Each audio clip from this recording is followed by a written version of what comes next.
Hello friends, कैसे हैं आप सब। आइए आज की क्लास में हम डिस्कस करते हैं परसेंटेज के वो क्वेश्चन जो सीएचएसएल के एग्जाम्स में आए हुए हैं। तो अभी हम लोग परसेंटेज के सारे सेलेक्टेड क्वेश्चंस करने वाले हैं जो कि सीएचएसएल एग्जाम के अंदर पूछे गए हैं। इससे आप पता लगा सकते हैं कि सीएचएसएल के एग्जाम का लेवल क्या होता है। इसी तरह से हम अलग अलग चैप्टर्स के भी क्वेश्चंस लेके आएंगे जिससे आपको अंदाजा लग जाएगा कि सीएचएसएल के या फिर 12th लेवल के एग्जाम्स का लेवल क्या होता है। ठीक है, तो चलिए शुरू करते हैं। पहला क्वेश्चन देखते हैं। पहला क्वेश्चन है, man spend 72% of his income. ठीक है ना, देखिए अपनी इनकम का 72% वो खर्च करता है। If his income increases by 28% and his expenditure increases by 25%, what is the percentage increase और डिक्रीज इन सेविंग्स। तो देखिए भाई, यहाँ पर तो इनकम तो दिया नहीं गया है, ठीक ना, इनकम दिया नहीं गया है, एक्सपेंडिचर आपको दिया गया है, ठीक है, और सेविंग्स आपको अगर हम बात करें तो वहां पर सेविंग्स भी अभी आपको नहीं मिलेगा, गिवन नहीं है। तो इनकम हम 100 मान लेते हैं। ठीक है, a man spend 72% of his income. ठीक है ना, ये लेट कर लेते हैं 72, इसमें हम स्पेंड कर देते हैं। ठीक है ना, अगर 100 में से 72 हम माइनस कर देते हैं तो सेविंग्स कितना बच जाता है, 28। ठीक है ना, तो income minus expenditure equals to savings आप इसको कह सकते हैं। ठीक, और इस फॉर्मूले को आप जो भी संख्या कभी दी गई हो आप उसके आधार पर इनको चेंज करके निकाल सकते हैं। अब वो क्या कह रहा है कि इनकम को बढ़ा दो 28%, ठीक है ना, प्लस 28%। ठीक, तो ये कितना हो गया, 128 हो गया। ठीक ना, आपको निकालना सिखाया 28% कैसे निकलता है, बार बार एक ही चीज नहीं सिखाऊंगा। एक्सपेंडिचर पे क्या कह रहा है, and is expenditure increases by 25%। अब एक्सपेंडिचर जो है वो 25% है, ठीक, बढ़ जाता है। तो 25% अगर बढ़ेगा तो ये 72 कितना हो जाएगा, ये 90 हो जाएगा। ठीक है ना, और वो कह रहा है कि then what is the percentage increase और डिक्रीज इन इज सेविंग। तो चलिए भाई इन दोनों को अंतर निकाल लेते हैं। अगर 128 में से 90 हम माइनस कर देते हैं तो कितना बच जाएगा, ये 38 बच जाएगा। तो इसके अंदर आपकी सेविंग्स हो गई 38, पुराने वाले के अंदर थी कितनी, 28। इन दोनों का पूछ रहा है कि इनमें कितने परसेंट का अंतर आया, तो इनका आप डिफरेंस निकाल लें, यानी कि 38 माइनस 28। अब आइए इसके ऊपर करना क्या है, ये किस पर चेंज आया है, ये आया है आपका पुराने वाले पे 28 पे, इंटू 100 कर देंगे परसेंटेज के लिए। ठीक है, तो ये हो गया 10/28 इंटू 100। क्लियर है, 10/28 इंटू 100। क्लियर, अब इसको आप कैलकुलेट कर सकते हैं। कैलकुलेट करेंगे तो ये 2 5 जा 10, ये 2 1 जा 2, 2 9 जा 18। ठीक है ना, तो ये हो गया 500/19। ठीक, ये आपका परसेंटेज हो गया। इसको आप मिक्स्ड फ्रैक्शन में मांगे तो मिक्स्ड में कर दीजिए, डेसिमल में मांगे तो डेसिमल में कर दीजिए। ठीक है, जो भी ऑप्शन में आंसर होगा आप उसके अनुसार लगा सकते हैं, और वो इजीली यहां पर आप ऑप्शन को देख करके आंसर लगा सकते हैं। ठीक है ना, आपको टाइम वेस्ट करने की जरूरत नहीं है कैलकुलेशन में। नेक्स्ट क्वेश्चन देखते हैं। The income of X is 60% more than Y. The income of X is 60% more than Y and the income of Y is 40% more than Z income. ठीक है, X income is how much percent more than Z income. ठीक है, तो अब यहां पर देखिए 3 लोग हैं, एक्स, वाई और जेड। यहां पर किसकी इनकम अवेलेबल नहीं है, ठीक है ना, देखिए इसमें जेड की इनकम नहीं अवेलेबल है, उसने दिया नहीं है, बाकी सबकी दिया है।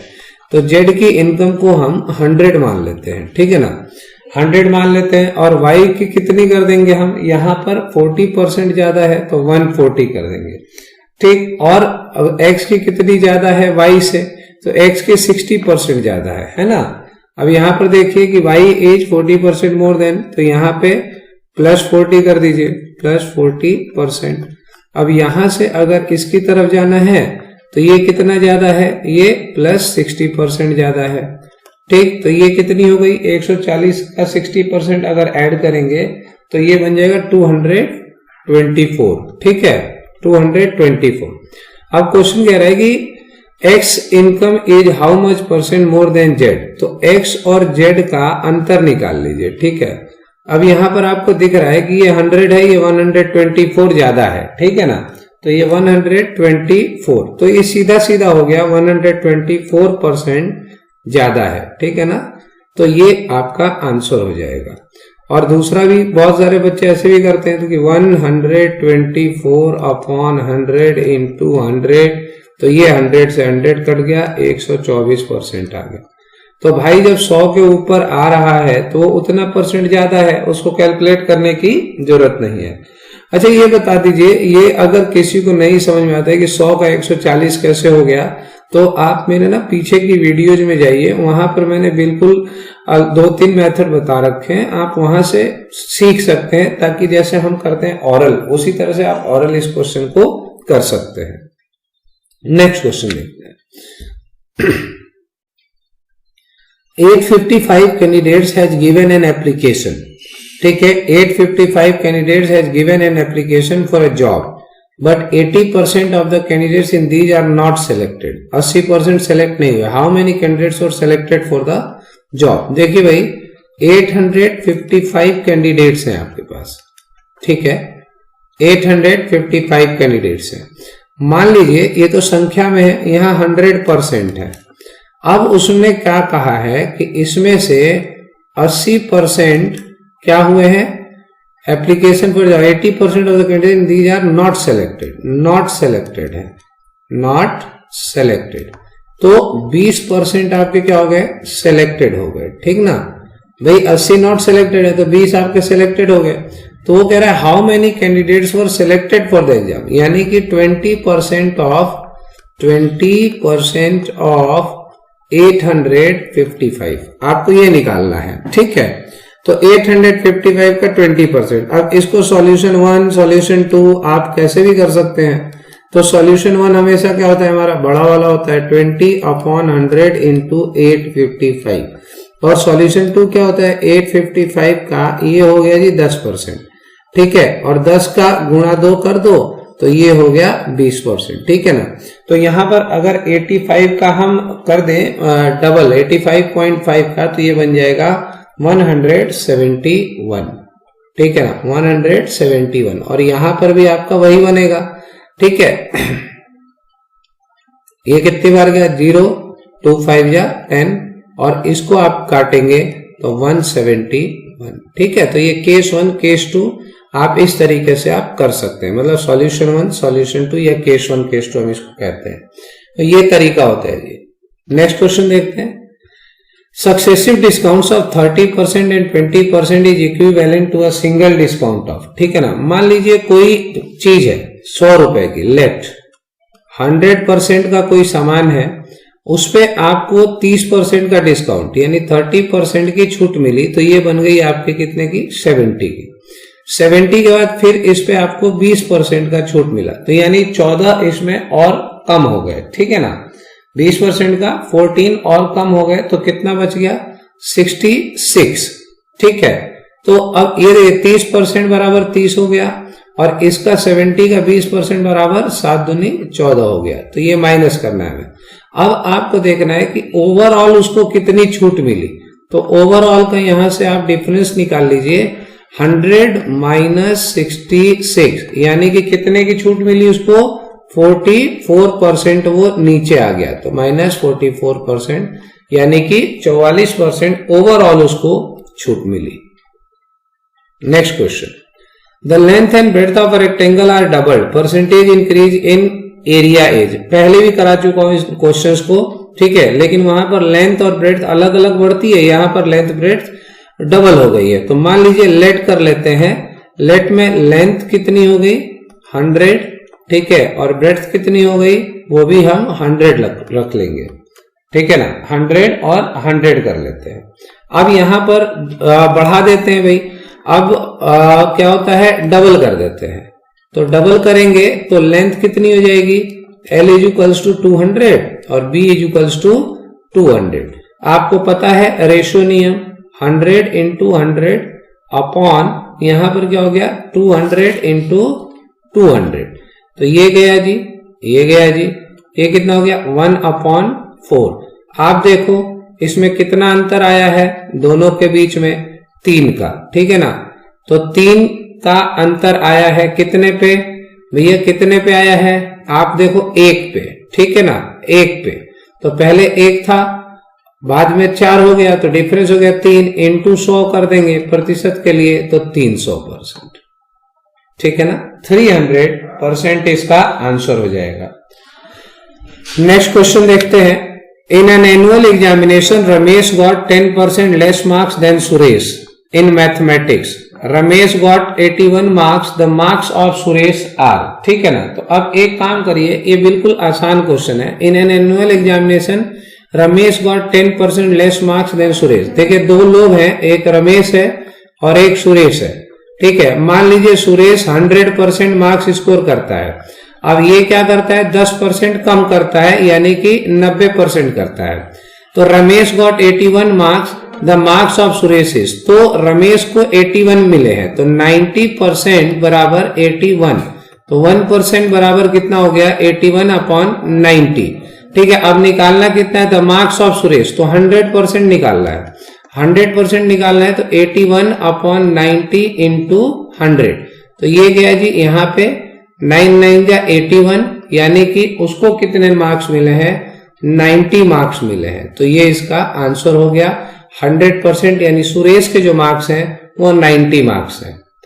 Next question, A saves 20% of his monthly salary if his monthly expenditure is 6000, ठीक है। A saves 20% of his monthly salary if his monthly expenditure is 6000 then his monthly salary is, ठीक है। तो आप देखिए यहां पर क्या है, जैसे सेविंग्स कर लेते हैं, एक्सपेंडिचर कर लेते हैं, ठीक है, और यहां पर इनकम कर लेते हैं। तो सेविंग और प्लस एक्सपेंडिचर कर देंगे तो इनकम आ जाता है। कोई बंदा है जो 20% मंथली सैलरी सेव करता है, ठीक है, 20% सेव करता है, तो उसका एक्सपेंडिचर हो गया 80%, ठीक है, तो इनकम हो गया उसका 100%। तो अब देखिए यहां पर क्या दिया गया है, 20% सेव करता है अपनी monthly salary, monthly expenditure is 6000, यानी ये वाली संख्या आपको दी गई है, 80% बराबर कितना हो गया 6000, ठीक है। तो 1% बराबर 6000/80। अब आपको निकालने को क्या कह रहा है, हिज मंथली सैलरी इज, तो मंथली सैलरी आपका 100% है, तो 100% बराबर 6000/80 इंटू 100, ठीक है। तो ये गया यहां से, ठीक है, और ये अगर आप काटेंगे ओवरऑल तो ये आपका कट जाएगा 75, काट के देख लेते हैं, 2 4 = 8, ठीक है, ये हो गया 30 बार, ठीक, और यहां से और काटेंगे तो 2 2 = 4, ये हो गया 15 बार 0 0, और ये हो गया 2 5 = 10 0, तो 15 बचे 75, यानी कि 7500 रुपीज उसकी सैलरी हो गई। आप बच्चे लोग ऐसे ही काटते हैं, वैसे आप चाहें तो बड़ी टेबल से भी काटा जा सकता है, बट आप सीख रहे हैं तो आप अभी इसी मेथड पर करिए। नेक्स्ट क्वेश्चन है, 2 कैंडिडेट्स कंटेस्टेड इन इलेक्शन, 2 कैंडिडेट हैं एक इलेक्शन में पार्टिसिपेट करते हैं। तो देखिए हम लोग इलेक्शन वाले क्वेश्चन को पहले भी कर चुके हैं, ऐसे करते हैं, ठीक है ना। 2 candidates contested in an election, 1 got 60% votes. देखिए यहां पर क्या है, वोट्स जो है हम मान लेते हैं 100% है, ठीक है, इसमें से 60% एक ने लिया तो 40% दूसरे को मिला, तो 60% वाला जो है ना वो 1600 वोट से जीत जाता है, यानी 1600 ज्यादा लेता है, ठीक है ना। तो what is the number of votes polled, तो 100% निकालना। तो आप देखिए यहां से इन दोनों के बीच का अंतर, जीत हार का अंतर कितना है 20% का है, ठीक है ना। तो 20% यानी 20% बराबर 1600 हो गया, तो 1% बराबर 1600/20 हो गया। तो अब वो पूछ रहा है कि 100% बताइए, ठीक है ना, 100% बताना है तो 1600/20 इंटू 100 आप कर दीजिए, ठीक है ना। ये गया 2 8 = 16 0, अब ये कितने वोट्स हो गए 8 0 और साथ में 2 0 वोट्स हो गए, यानी 8000 वोट्स टोटल पोल किए गए, ठीक है ना। तो 8000 आपका इसमें आंसर आ गया, क्लियर है, 8000 वोट्स टोटल पोल किए गए। नेक्स्ट क्वेश्चन देखते हैं।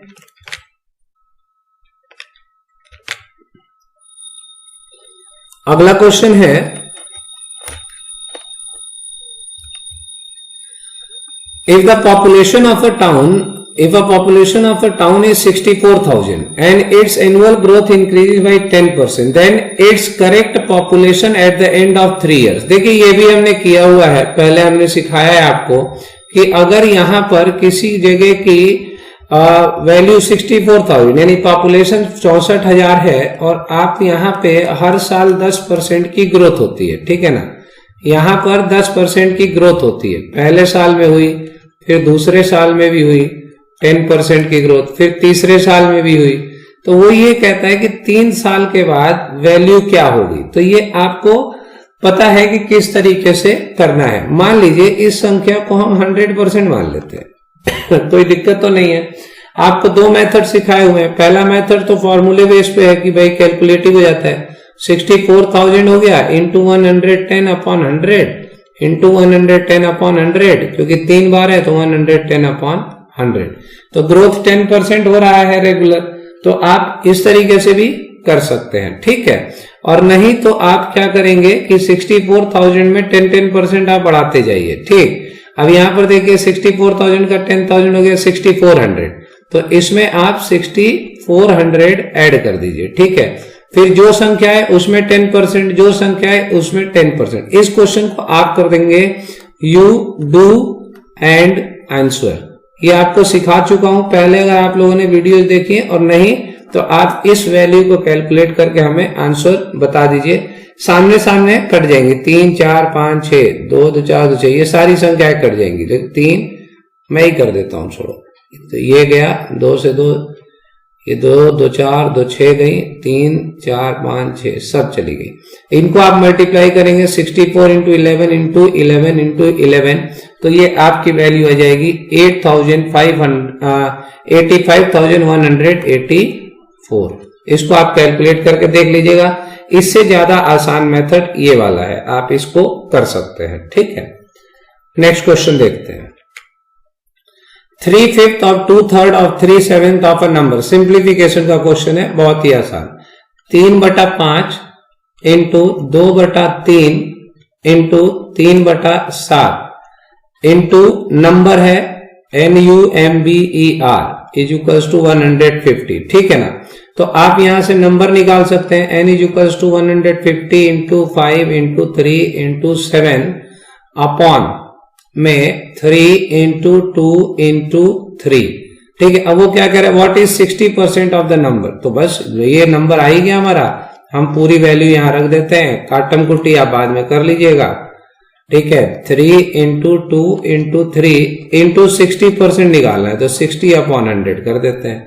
जब आप इसको सॉल्व करिए ठीक है, और सॉल्व करके इसका आंसर आप हमको देंगे, ठीक है। आंसर आप हमको कमेंट बॉक्स में लिखेंगे। ये सॉल्व करने के बाद आपका आंसर आ जाएगा।